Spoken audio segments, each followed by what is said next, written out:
Oh iya, gue ini ngonten gak sih? Buset, terus. Walah, kamera lagi. Oh iya, gue harusnya ngonten anjing. Gue lupa. Ngonten juga, gue lupa anjing. Buset dah. Sama iya, gue ngonten lagi. Buset dah. Ngonten anjing.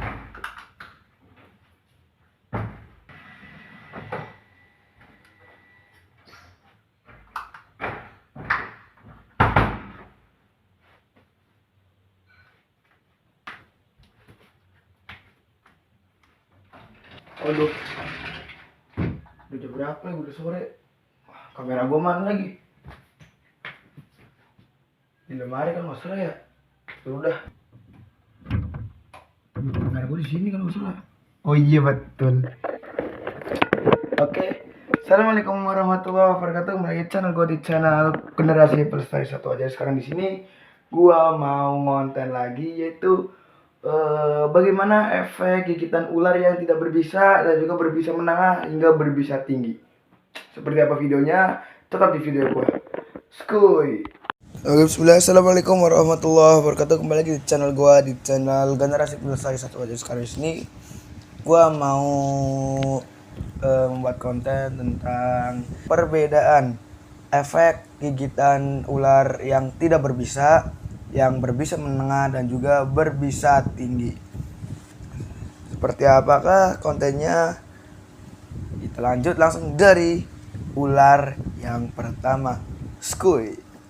Oke, jadi yang dari ular yang pertama itu ular piton atau ular reticulatus piton.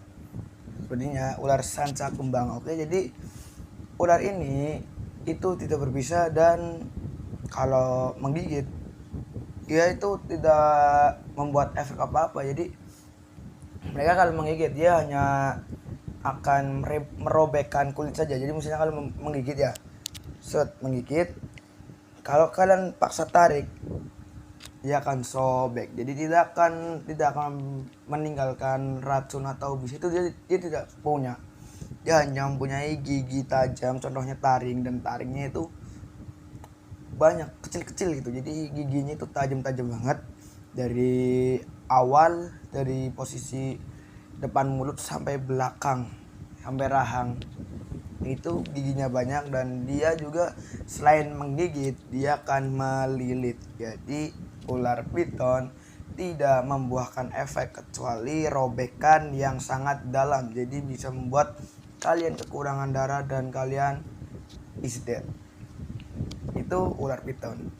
Karena mereka tidak mempunyai racun atau bisa. Jadi orang biasanya meninggal karena dari efek gigitan ular piton tersebut. Dia efeknya paling kalau sudah terjadi gigitan dalam terus robek hingga kekurangan darah, akhirnya dia meninggal. Kalau enggak, dia bisa jadi terlilit. Dia terlilit oleh badan piton yang sangat kuat. Konon katanya lilitan ular piton itu bisa mencapai beberapa kilo. Jadi tulang orang dewasa aja itu bisa retak dan hancur gara-gara si ular piton tersebut. Oke, kita lanjut ular yang kedua, skuy.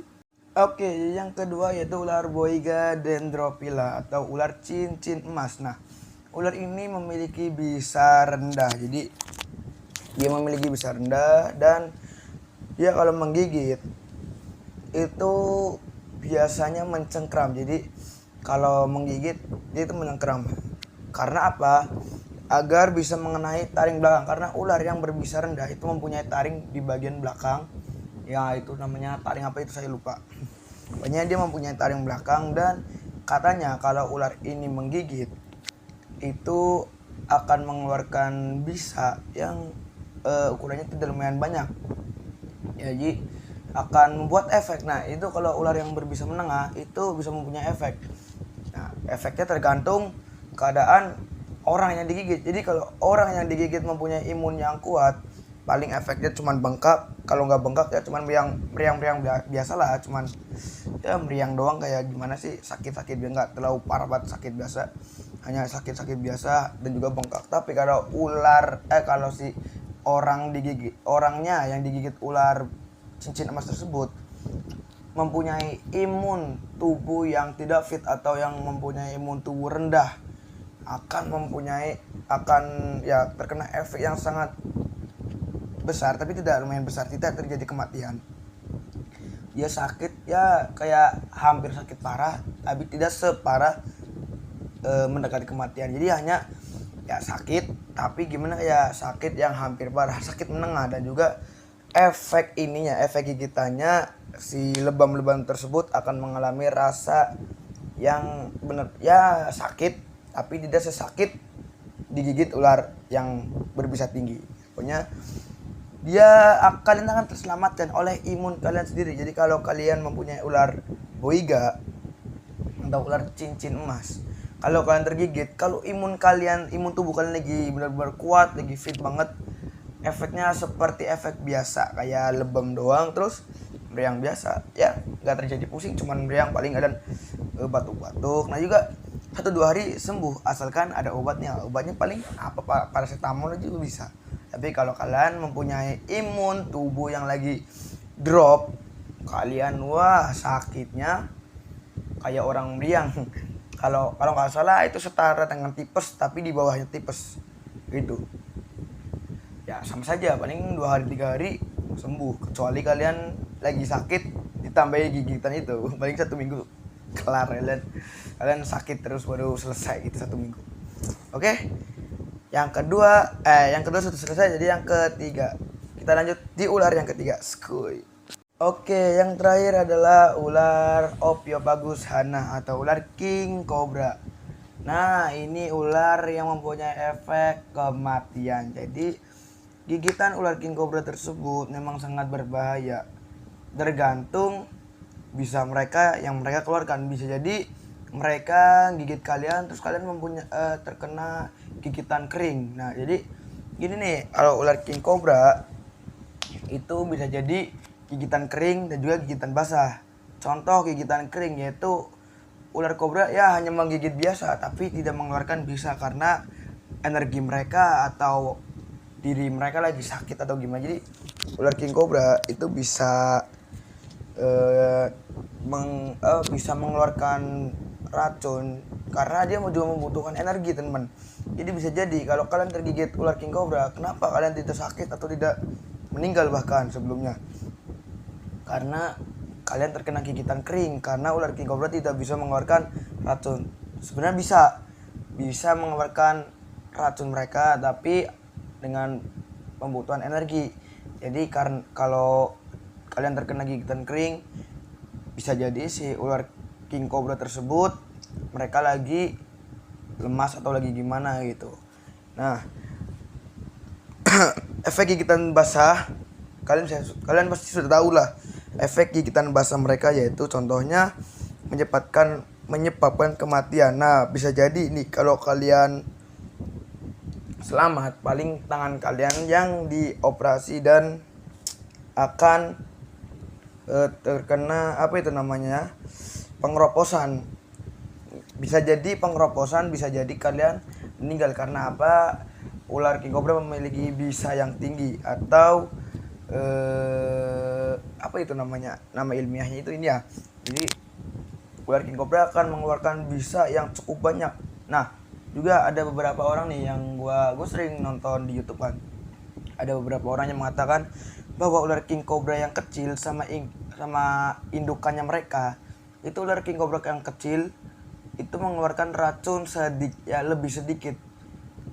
Padahal itu tidak benar alias mitos, karena Justru yang lebih mengeluarkan racun banyak itu si ular king cobra yang kecil. Karena apa? Mereka tidak bisa bagaimana cara menakar racunnya agar untuk kebutuhan mereka sendiri. Jadi bisa atau racun ular tersebut penting untuk kehidupan mereka sendiri itu. Nah, jadi ular king cobra yang kecil itu lebih berbahaya karena mereka asal ngeluarin bisa, tidak seperti indukannya atau ular yang versi dewasanya. Kalau dewasa ya dia tahu, dia sudah bisa mengendalikan, dia sudah bisa membuat perhitungan lah bagaimana beberapa mili aja bisa tersebut untuk membunuh seorang dewasa ya. Orang dewasa itu butuh berapa miligram